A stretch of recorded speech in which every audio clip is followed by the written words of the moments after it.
Hello friends, आप सभी का आपकी यूट्यूब चैनल पे एक बार फिर से स्वागत है। और आज इस वीडियो में हम बात करने जा रहे हैं जो पटना हाई कोर्ट की तरफ से क्लर्क, स्टेनोग्राफर, कोर्ट रीडर और प्यून का जो फॉर्म निकला है उसे ऑनलाइन कैसे करना है। तो चलिए वीडियो को शुरू करते हैं बिना कोई देरी के। डिस्क्रिप्शन में लिंक मिलेगा, आपके सामने ये लिंक है। आप इसके ऊपर जब क्लिक करेंगे तो आपके सामने ये पेज ओपन हो जाएगा, जहाँ पे सबसे पहले पूछेगा कि आप किस पोस्ट के लिए अप्लाई करना चाहते हैं। तो जो भी ऑप्शन यहाँ पे देख पा रहे हैं आप उसका सिलेक्शन यहाँ पे कर सकते हैं। इसके बाद यहाँ पे आपका नाम पूछेगा, आपको अपना नाम लिखना है और अपने नाम को भी कंफर्म कर लेना है, जैसे कि 10th में जैसा दिया गया था उसी प्रकार से आपको अपने पापा का नाम भी यहाँ लिखना है और आपके मम्मी का नाम भी यहाँ पे आपको लिख देना है। यहाँ पे फिर आपको अपना डेट ऑफ बर्थ जो होगा, आपका डेट ऑफ बर्थ यहाँ पर सिलेक्शन कर लीजिएगा। उसके बाद जेंडर क्या आपका है, आपको अपना जेंडर का सिलेक्शन कर लेना है। इसके बाद आपका नेशनैलिटी इंडियन रहेगा ही। अब यहाँ पे मैरिटल स्टेटस बताना है कि आप शादीशुदा हैं या नहीं हैं। इसके बाद यहाँ पे आपका ईमेल आईडी होगा, आपको अपना ईमेल आईडी डालना है और उसी ईमेल आईडी को कंफर्म भी करना है और फिर अपना मोबाइल नंबर को डालना है और अपने मोबाइल नंबर को कंफर्म भी कर देना है। इसके बाद पूछ रहा है कि आप बिहार के परमानेंट निवासी हैं या नहीं हैं, आपको यस और नो पे क्लिक करना है। अगर बिहार के परमानेंट निवासी होंगे तो यहाँ पे कैटेगरी का चॉइस करने का ऑप्शन मिलेगा। अगर आप नो पे क्लिक करेंगे तो आप ऑटोमेटिक यहाँ पे जनरल में चले जाएंगे, ये आपको ध्यान रखना है, ठीक है। अब यहाँ पे देखेंगे आपको ऑप्शन नो करने के बावजूद भी यहाँ पे आपको कैटेगरी दिख रहा है, तो आप ध्यान रखेंगे अगर आप अदर स्टेट के हैं तो आप यहाँ पे नो पे ही क्लिक, आप यहाँ जनरल पे ही क्लिक करेंगे, ये आपको ध्यान रखने की बात है। अब यहाँ पे देखेंगे आईडी प्रूफ मांगा जा रहा है, तो कोई भी आईडी प्रूफ जिसमें देख पा रहे हैं Aadhaar card, voter ID card, PAN card या कोई भी अदर आईडी कार्ड जो गवर्नमेंट के द्वारा इशू किया गया है वो यहाँ पे आप डाल सकते हैं। इसके बाद यहाँ पे विजिबल आइडेंटिफिकेशन मार्क मांगा जा रहा है, तो यहाँ पे जो भी आपका कट मार्क हो गया, कहीं मोल मार्क्स हो गया, जो भी होगा आपको यहाँ पे डिटेल देना है। फिर यहाँ पे उसका आधार कार्ड का या पैन कार्ड का जो भी आप आईडी दे रहे हैं उसका नंबर यहाँ पे आपको डाल देना होगा। उसके बाद पूछ रहा है कि आप विकलांग आते हैं या नहीं आते हैं, आप यस और नो पे क्लिक करेंगे। इसके बाद यहाँ पूछ रहा है आप एक्स सर्विसमैन आते हैं कि नहीं आते हैं, तो ध्यान रखना है इंडियन एयरफोर्स, इंडियन आर्मी या इंडियन नेवी में अगर आप कभी काम किए होंगे तभी आप एक्स सर्विसमैन कहलाते हैं, वरना आप नहीं कहलाते हैं। इसके बाद पूछ रहा है कि आपके नाना नानी दादा दादी फ्रीडम फाइटर से रिलेटेड थे या नहीं थे, आपको यस और नो पे ही क्लिक करना है। इसके बाद पूछ रहा है कि आप गवर्नमेंट एम्प्लॉय हैं बिहार के, पिछले 3 साल में आप यहाँ पे काम कर चुका लगातार सर्विस में, हाँ और ना पे आपको क्लिक करना है। तो जो भी आप गवर्नमेंट एम्प्लॉय होंगे तो यस क्लिक कीजिएगा, नहीं है तो नो पे क्लिक कर दीजिएगा। इसके बाद पूछ रहा है आपके अगेंस्ट FIR रजिस्टर्ड है या नहीं है, या ये ध्यान रखना क्रिमिनल कोड FIR अगर रजिस्टर्ड होगा तो यहाँ पे आपको यस पे ही क्लिक करना होगा, वरना आप नो पे क्लिक करेंगे। यहाँ देखेंगे डिक्लेरेशन, इसके ऊपर टिक करके सबमिट के ऊपर आपको क्लिक कर देना है। सबमिट के ऊपर क्लिक करने के बाद यहाँ पे आप देखेंगे आपका रजिस्ट्रेशन हो जाएगा, आपको यहाँ पे आईडी और पासवर्ड मिल गया होगा और किस पोस्ट के अप्लाई किए हैं वो भी आपको यहाँ पे दिख गया होगा। और इसके बाद नीचे आना है, अब यहाँ देखेंगे नेक्स्ट का ऑप्शन देखने को मिलेगा, आपको मेक पेमेंट के ऊपर क्लिक करना है। इसके बाद डिक्लेरेशन दिख रहा होगा और प्रोसीड का जो ऑप्शन है आप यहाँ पे क्लिक कर दीजिएगा। यहाँ पे आपको स्टेट का सिलेक्शन करने के लिए मिलेगा, तो यहाँ देखेंगे बिहार का ऑप्शन होगा तो बिहार का सिलेक्शन कीजिएगा। उसके बाद टाइप ऑफ कॉर्पोरेट यहाँ पूछेगा, तो यहाँ पे रिक्रूटमेंट का ऑप्शन सिलेक्शन होगा, आपको इसके ऊपर क्लिक करना है। उसके बाद यहाँ पे पूछेगा कौन सा रिक्रूटमेंट के लिए है, तो यहाँ पे देख पा रहे हैं convener satellite selection and appointment committee है सा, इसके ऊपर सिलेक्शन करके सबमिट पे क्लिक कर दीजिएगा। अब यहाँ पे कैटेगरी का चॉइस पूछा जाएगा, तो यहाँ पे एग्जामिनेशन फीस है, आपको इसके ऊपर क्लिक कर देना है और यहाँ पे रजिस्ट्रेशन नंबर होगा, उस रजिस्ट्रेशन नंबर के यहाँ पर डिटेल आप भर देना है। इसके बाद कौन सा पोस्ट के लिए अप्लाई कर रहे हैं, तो आप देखिए क्लर्क, स्टेनोग्राफर, कोर्ट रीडर, जो भी पोस्ट के लिए अप्लाई कर रहे हैं उसके ऊपर क्लिक कर दीजिएगा। कौन सा कैटेगरी से आप बिलोंग करते हैं, अपना कैटेगरी का चॉइस यहाँ पे कर लीजिएगा।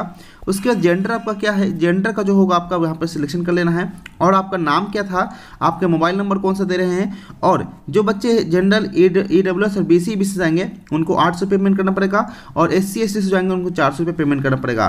तो जो भी पोस्ट के अप्लाई कर रहे हैं आप यहाँ पे सिलेक्शन कर लीजिएगा। उसके बाद यहाँ आइएगा तो नाम का ऑप्शन देखने को मिलेगा, आपको नाम के ऊपर अपना सिलेक्शन कर देना है, डेट ऑफ बर्थ जो होगा डाल दीजिएगा, मोबाइल नंबर और ईमेल आईडी डाल देने के बाद यहाँ पे इस कैप्चा कोड को देखने को मिल रहा होगा, कैप्चा कोड डालना है और यहाँ पे सबमिट का जो ऑप्शन है सबमिट के ऊपर क्लिक कर देना है।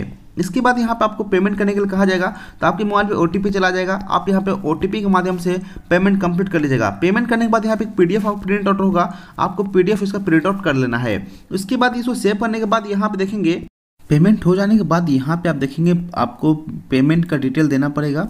जिसमें आप देखेंगे मोड पेमेंट का सिलेक्शन आपको लिख देना है कि आप ऑफलाइन पेमेंट किए हैं या ऑनलाइन पेमेंट किए हैं, तो ऑनलाइन का सिलेक्शन कर लीजिएगा। इसके बाद यहाँ पूछ रहा है आपने कितना अमाउंट को पे किया है। अगर आप SC/ST से बिलोंग किए होंगे तो 400 पे किए होंगे, अगर आप जनरल से बिलोंग किए होंगे तो आप 800 पे किए होंगे। तो यहाँ पे आप दे देना है। ट्रांजैक्शन आईडी देना है, यानी ट्रांजैक्शन डेट का कब पेमेंट किए हैं, और ट्रांजैक्शन आईडी जो आप देखेंगे पेमेंट किए होंगे तो आप जो PDF सेव किए हैं उसमें एक DU कलेक्ट नंबर आता है, वो आपको यहाँ पे दे देना है। इसके बाद यहाँ पे देखेंगे सबमिट का ऑप्शन देखने को मिलेगा, सबमिट के ऊपर आपको क्लिक कर देना है।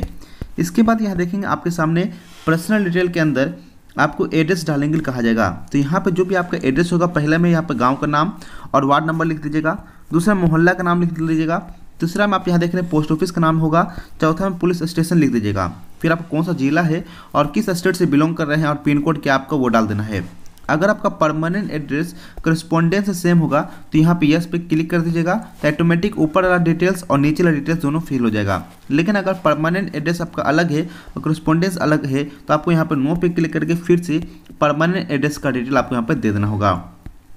इसके बाद यहाँ पे नेक्स्ट पे जाने के बाद आपको 10th का डिटेल, 12th का डिटेल और ग्रेजुएशन का डिटेल आपको डालना पड़ेगा। ये डिपेंड करता है कि आप किस पोस्ट के लिए अप्लाई कर रहे हैं। जैसे अगर प्यून के लिए अप्लाई कर रहे हैं तो आपको 10th का डिटेल ही देना जरूरी होगा, लेकिन आप कलर का अप्लाई कर रहे हैं तो ग्रेजुएशन का, अगर स्टेनोग्राफर के अप्लाई कर रहे हैं तो 12th तक का बहुत ही हो जाता है। तो यहाँ पे नाम ऑफ स्कूल होगा, तो स्कूल का नाम लिख दीजिएगा, कौन से बोर्ड से पास किए हैं बोर्ड का नाम, कब पास किए हैं पासिंग डिटेल दे दीजिएगा, और कितना मार्क्स आया है, कितना का था। ऑप्टेन मार्क का मतलब होता है कितना आपको मिला है, और मैक्सिमम मार्क कितना का एग्जामिनेशन हुआ था। उसके बाद परसेंटेज सिस्टम था, CGPA सिस्टम था, या जो भी सिस्टम होगा वो आपको यहाँ पर सिलेक्शन करना है। उसके बाद यहाँ पे देखेंगे डिवीजन का सिलेक्शन करने के लिए कहा जाएगा। आपको अपना डिवीजन का सिलेक्शन करके जो सर्टिफिकेट नंबर होता है वो सर्टिफिकेट नंबर यहाँ पे आपको फिर डाल देना होगा। सर्टिफिकेट नंबर डालने के बाद यहाँ पे देखेंगे आप 12th का आपको डिटेल पूछा जाएगा, तो यहाँ पे 12th का डिटेल में भी आपको स्कूल का नाम ही पूछा जाएगा, और कब कौन से बोर्ड से पास किए हैं, कब पास किए हैं, कितना मार्क्स आया है, कितना का था और कितना परसेंटेज आया है, CGPA सिस्टम था, जो भी होगा आप यहाँ पे सिलेक्शन कर लीजिएगा। डिवीजन बता देना है। उसके बाद यहाँ पे देखेंगे सर्टिफिकेट नंबर पूछेगा, तो यहाँ पे आप सर्टिफिकेट नंबर भी डाल दीजिएगा।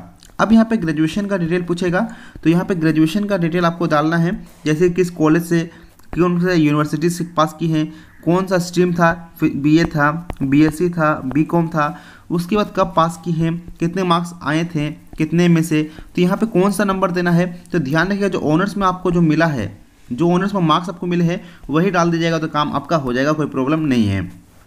इसके बाद यहाँ पे देख पा रहे होंगे परसेंटेज है और डिवीजन पूछ रहा है, तो कौन सा डिवीजन से पास किए हैं, कितना परसेंटेज था, वो आपको यहाँ पर डाल देना है। इसके बाद यहाँ पर सर्टिफिकेट नंबर होगा, वो सर्टिफिकेट नंबर डिटेल को डाल दीजिएगा। जिस भी पोस्ट के लिए अगर कंप्यूटर नॉलेज मांग रहा होगा तो आपको कंप्यूटर नॉलेज देना ही पड़ेगा। तो यहाँ पे अपना वहाँ पे जो कोर्स नाम होगा वो डाल देगा, जैसे DCA हो गया, CCC हो गया, BCA हो गया, टैली हो गया, जो भी आपका नॉलेज है कंप्यूटर का वो यहाँ पे डाल सकते हैं। इसके बाद कौन से इंस्टीट्यूशन से पास किए वो डाल दीजिएगा, और पासिंग ईयर जो भी होगा तो यहाँ पे पासिंग ईयर दे दीजिएगा। यहाँ पे सर्टिफिकेट नंबर मांगा जा रहा था, यहाँ पे सर्टिफिकेट नंबर उस डिग्री का दे दीजिएगा। कुछ बच्चों का ये भी कहना होगा कि मेरे पास DCA का भी कोर्स है, BCA का भी कोर्स है, टैली का भी कोर्स है, तो यहाँ पे कौन सा सर्टिफिकेट नंबर डालेंगे। तो ध्यान रखिएगा आपके पास जो मैक्सिमम क्वालिफिकेशन का जो होगा, जो हाईएस्ट क्वालिफिकेशन होगा कंप्यूटर नॉलेज का, उसी का यहाँ पे सर्टिफिकेट नंबर डाल दीजिएगा। इसके बाद अगर आपके पास कोई भी एक्स्ट्रा क्वालिफिकेशन है तो दीजिएगा, नहीं है तो छोड़ दीजिएगा, कोई ज़्यादा देने की टेंशन नहीं है। इसके बाद यहाँ देखेंगे एम्प्लॉयमेंट डिटेल्स पूछेगा कि आप PSU या गवर्नमेंट में काम करते हैं या नहीं करते हैं, तो यस और नो पे क्लिक करना होगा। यस पे जब क्लिक करेंगे तो आपको जब यहाँ वेरिफिकेशन होगा, आपको डॉक्यूमेंट वेरिफिकेशन, तो आपको NOC प्रोवाइड करना पड़ेगा, जो गवर्नमेंट के, जो कि आप जिस डिपार्टमेंट में काम कर रहे हैं उस डिपार्टमेंट के तहत से। अगर कहीं काम नहीं कर रहे हैं तो नो पे क्लिक कर दीजिएगा। अब यहाँ पे फ़ोटो, सिग्नेचर, ये सभी आप लोग अपलोड करने के लिए कहा जाएगा। तो यहाँ पे फ़ोटो देख पा रहे हैं आपको 50 से 100 KB के बीच का अपलोड करना है, JPG फॉर्मेट या PNG फॉर्मेट के अंदर। वहीं पे हिंदी की सिग्नेचर की बात करते हैं तो 10 से 20 KB का साइज का होना चाहिए, ये आपको अपलोड करना होगा। इसके बाद यहाँ देखेंगे आपको एक डिक्लेरेशन देखने को मिलेगा, इस डिक्लेरेशन को यही आपको लिख देना है, जो आप यहाँ देख पा रहे हैं। तो ये पूरा डिक्लेरेशन को लिख कर आपको अपलोड करना है। तो यहाँ पे देख पा रहे हैं 4 चीज़ आपको अपलोड करने के लिए कहा जा रहा है। एक तो हो गया फोटो, सिग्नेचर हिंदी और इंग्लिश, और अपलोडेड जो कैंडिडेट का जो ऑन द टाइम जो भी लिखा है दिखा आपको, वो आपको लिख के अपलोड कर देना है। इसके बाद यहाँ पे नेक्स्ट का ऑप्शन होगा, आपको नेक्स्ट के ऊपर क्लिक कर देना है। नेक्स्ट के ऊपर क्लिक करते ही यहाँ पे आपका जो फॉर्म है वो यहाँ पे कंप्लीट हो जाएगा और यहाँ पे प्रिंट का ऑप्शन देखने को मिल जाएगा। आप यहाँ पे प्रिंट निकलवा के रख लीजिएगा। इस प्रकार से फॉर्म को आसानी से भर सकते हैं। अगर कहीं भी प्रॉब्लम हो रहा हो फॉर्म भरने में तो कमेंट करके पूछिएगा, मैं उसका आपका जवाब जरूर दूंगा। मिलेंगे जल्दी नेक्स्ट वीडियो में। Thank you for watching this video.